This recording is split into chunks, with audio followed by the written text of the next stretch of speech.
Russian missiles obliterate Israeli tanks on Lebanon border. The world watched as headlines broke. Israeli Merkava tanks destroyed in seconds. Verified footage showed columns of smoke rising from the battlefield, stunning military analysts everywhere. The strike happened in southern Lebanon, near the tense border with Israel. Even Israel's advanced tanks seemed powerless against these new high-tech missiles. The answer: Russian-made anti-tank missiles, now in Hezbollah's hands. As the dust settled, it was clear. This was the start of a new phase in the Lebanon-Israel conflict.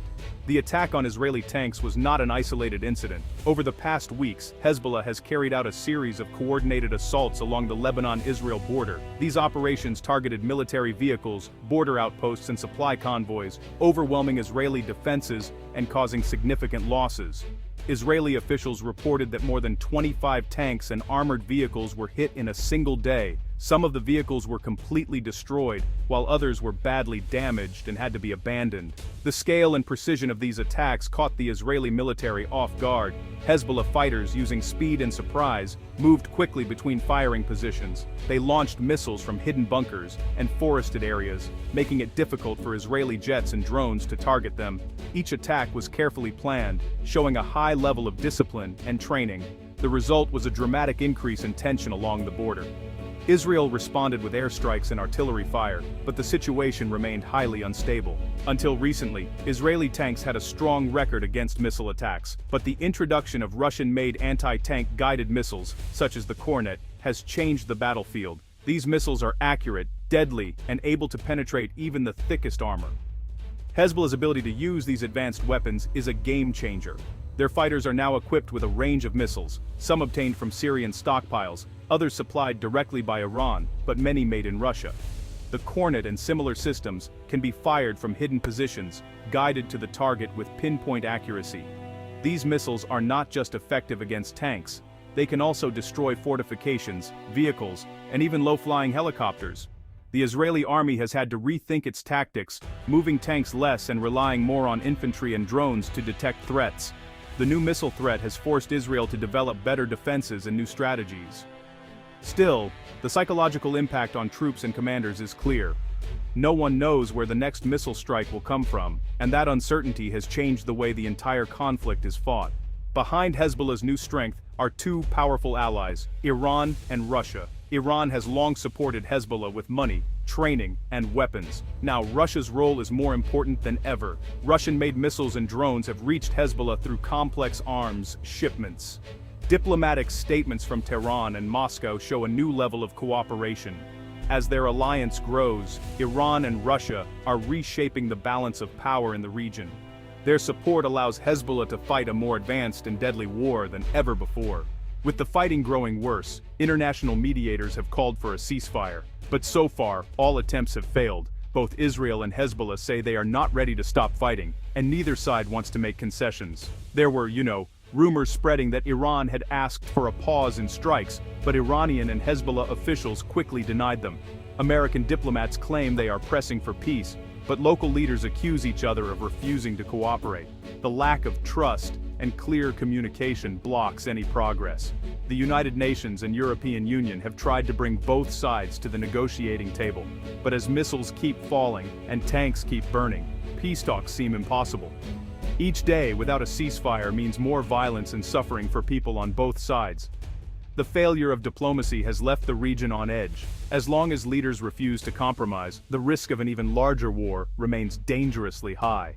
For Israeli soldiers, the battlefield has become more dangerous than ever. In just one day, nearly 300 soldiers were injured, one of the highest numbers since the start of the war. Some injuries were minor, but many were serious, with soldiers rushed to local hospitals under heavy fire.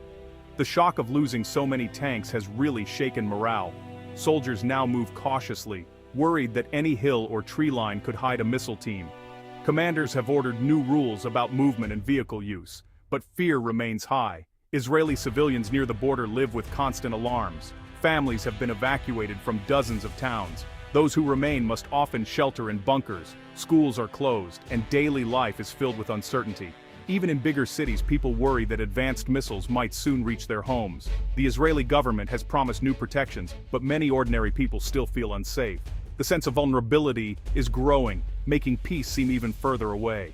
European and American leaders have called loudly for calm. The European Council urges direct talks and warns of a growing humanitarian crisis. The United States has told its citizens to avoid travel to the region, and diplomats from both sides work around the clock to prevent further escalation. Despite these efforts, their power is limited.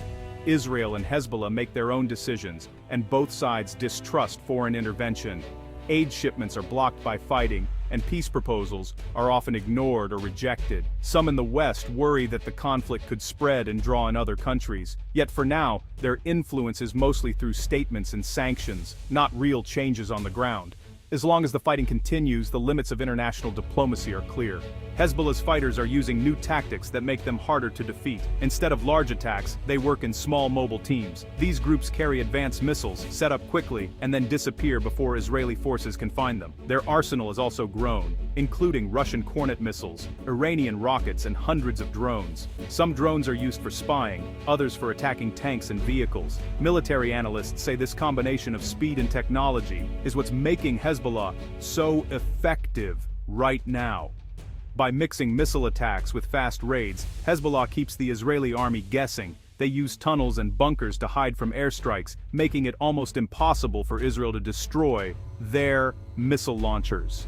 Each new tactic adds to the confusion and chaos on the battlefield. This new style of warfare has forced Israel to change its own tactics. Still, the advantage seems to be with Hezbollah, as long as they can keep surprising their opponents.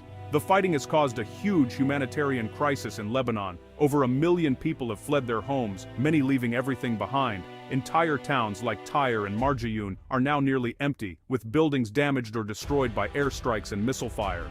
Aid groups are struggling to reach those most in need. Roads are blocked by fighting, and there are shortages of food, medicine, and clean water. Some families have found shelter in schools or public buildings, but many are living in makeshift camps or with relatives in safer areas. Children have been hit hard, many have not been to school in months, and some have lost family members. The stress and trauma are affecting everyone, making it hard to imagine how life will return to normal when the fighting stops. Human rights organizations warn that without urgent help, the situation could get even worse. But with the conflict still raging, it is hard for anyone to bring real relief.